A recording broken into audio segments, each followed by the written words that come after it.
Israel has rescued two more hostages during a nighttime military operation in Rafah. The two, Norberto Har and Fernando Marman, were said to be held in the southern Gaza City before they were freed during a special forces operation. Now, to chat about this in more detail is our foreign affairs expert, Lisa Daftari from the Foreign Desk, who joins us once again from Los Angeles. Lisa, both men were reportedly kidnapped on October the 7th from kibbutz near Yitzhak. Yeah, they've been there from the very beginning. These two were also featured in one of the Hamas propaganda videos, along with a third. These three being some of the most senior of the hostages. These two are Argentinian Israelis, as you can tell by their names, and they were rescued. And this is a part of the mission that Israel was very reluctant to begin. Both the White House, Biden, Blinken gave a very stern warning to the Israelis not to start going into Rafah. And look, they found two hostages there. Who knows what else they will find there? They also got warnings from Egypt not to go into there. So we're wondering what will be found further. But look, it reminds us that this effort to root out Hamas, which is the primary effort, along with rescuing the hostages, of course, the primary effort of the IDF. If it is to root out Hamas, we have to go by their intelligence, by their lead on what this war will be, and not to try to micromanage that war from the White House or from the State Department. This is really a reminder as to the Israelis know what they're doing. They have to, unfortunately, do what they can. Everyone asks me, when can this war be over? Why isn't there a ceasefire? And the answer to that is release those hostages, and there will be one. That is in the hands of Hamas, a terror organization. When they decide that this war is over, it'll be over.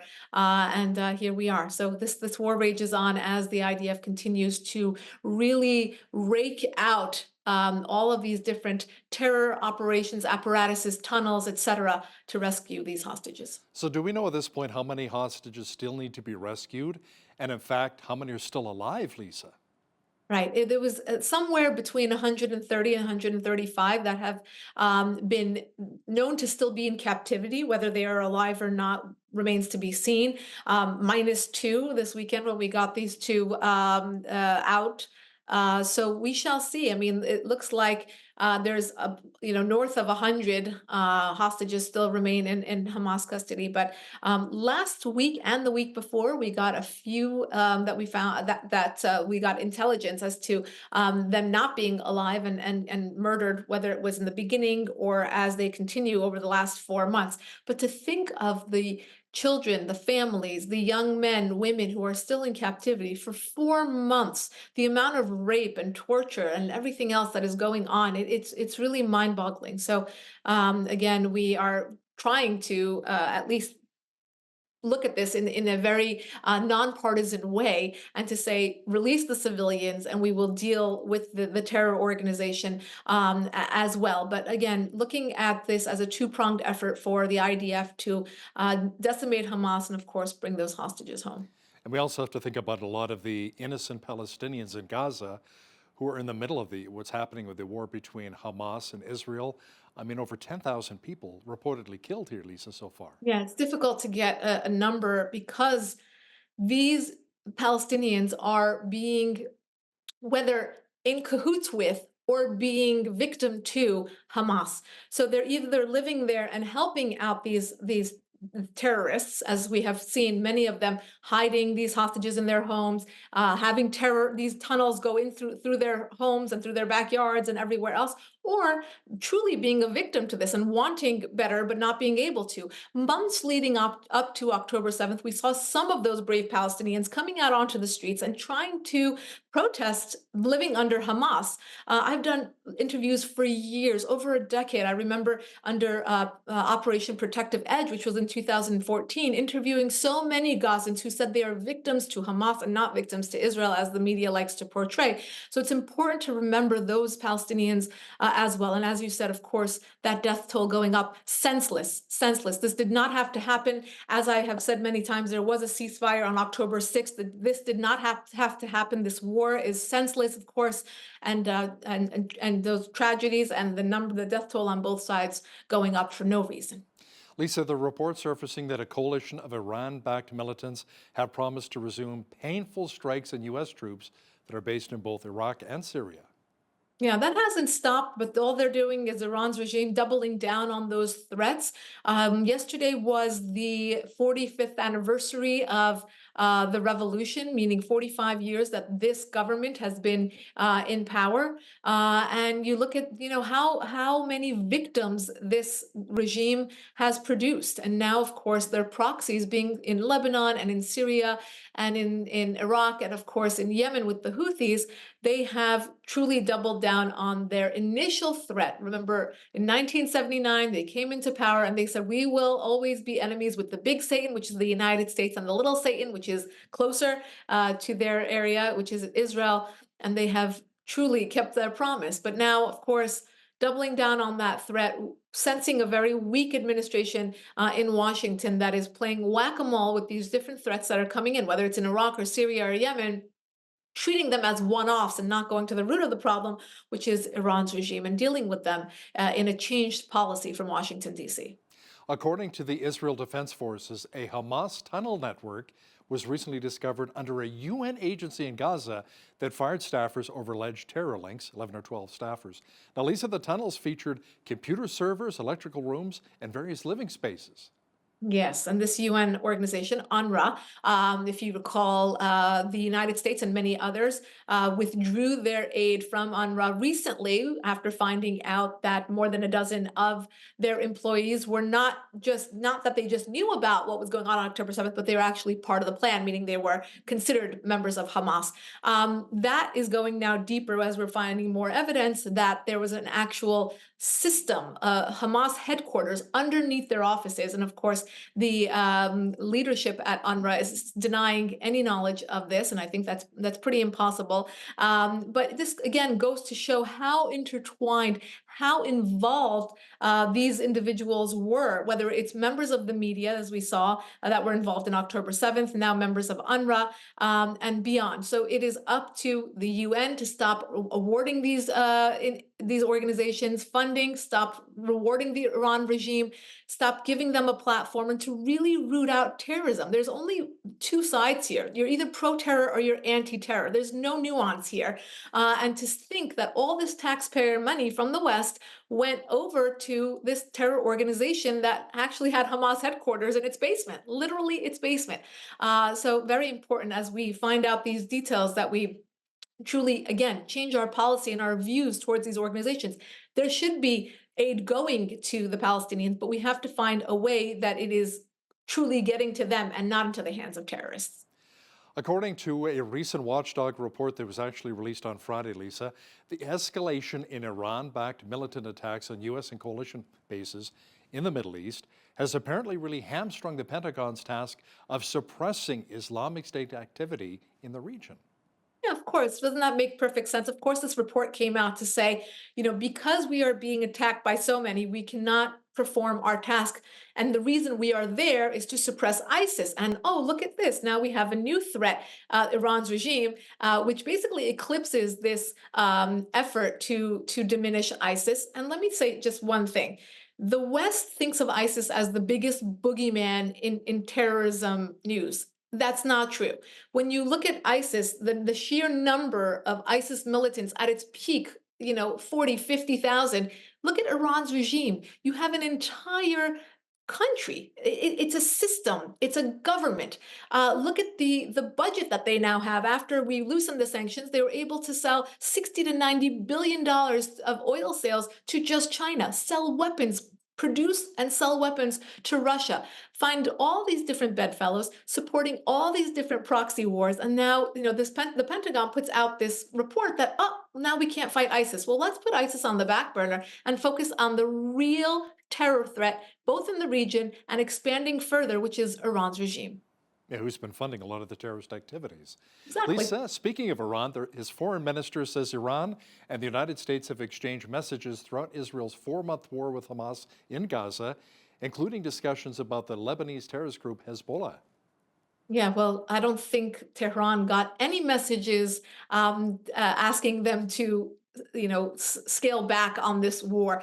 We heard from President Biden also. He said something like, "quote, Iran got the message."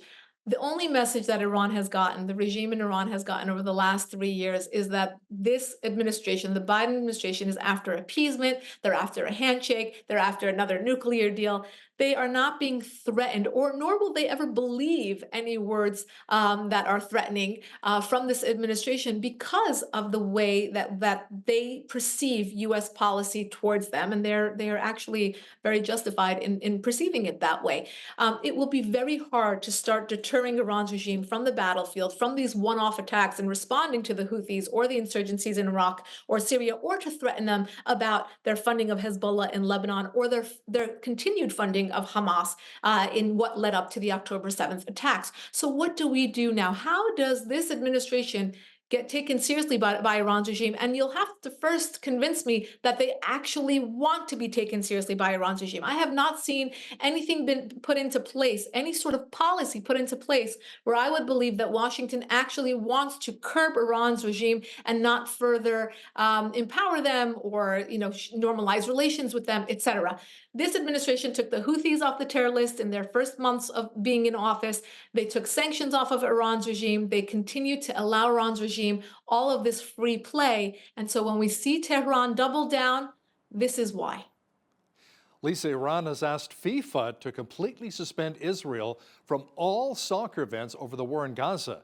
Now, the request is also calling for serious measures by soccer associations to prevent continuation of Israeli crimes and provide food, water, and medical assistance to the innocent people in Gaza. Right. So exactly. Why not push this further? We have seen so far a few different examples where athletes from different countries have refused to compete against Israelis, whether it's a team, whether it's an individual, etc. This is actually Iran's regime, a government, going to FIFA and saying, "Don't let the Israelis into the league at all." Why not, right? Look at the Iran's regime, how it is being honored and given different platitudes at the United Nations, how they're allowed to march into New York City every year. They are, many of their leaders and their families live in Canada, live in the United States freely without any sanction. They go to the best universities in both of our countries, as we know. Why not now double down and say, you know what, we don't want Israel anywhere. We don't want them in FIFA. We don't want them at the UN. We don't want them in different leagues or different organizations or different acronymed political organizations, etc. Again, Iran's flexing. It only demonstrates one thing. They've been empowered to the point where they now want to call the shots. And here's one example. They want to control even soccer. U.S. President Joe Biden sent some of his White House aides to Michigan recently to meet with Arab, American, and Muslim community leaders, Lisa, one of whom expressed public support for the terrorist group Hezbollah. What was the purpose of the meeting? Yeah, this meeting was basically to assuage different organizations that are basically advocating for Arab Americans in Michigan. Michigan, as you know, is a swing state. Obviously, this is a very important territory for the Biden administration. So they send someone over to those states. And we have audio recordings that were actually obtained by the New York Times that basically you hear this guy saying that he doesn't agree with what President Biden has done in supporting Israel, that he doesn't agree that there isn't more action towards a two-state solution. And basically supports, the idea that, we should give more support to Hamas and Hezbollah in all of this. Very, very disturbing. It is so dangerous when there are, divergent thoughts and opinions coming from the White House. And in the last 3 years, we have seen many examples of this, particularly when it comes to Middle East policy. We've heard two varying opinions from different, whether it's the State Department, whether it's the Pentagon, whether it's the White House and Joe Biden. We've heard, varying opinions on Iran, on Saudi Arabia, and now on Israel. This is very, very dangerous. It is a signal of weakness, both to our friends and our enemies, when we have this kind of differing opinion. There should be no daylight between the president and the various cabinet members, or any part of the administration. They should all be on the same page regarding our policy. Lisa, the illegal immigrant crisis is getting so bad in Texas that now $3 million is going to be spent to send 150 troops to the state to support the Texas governor's border security mission. And they're calling it Operation Lone Star.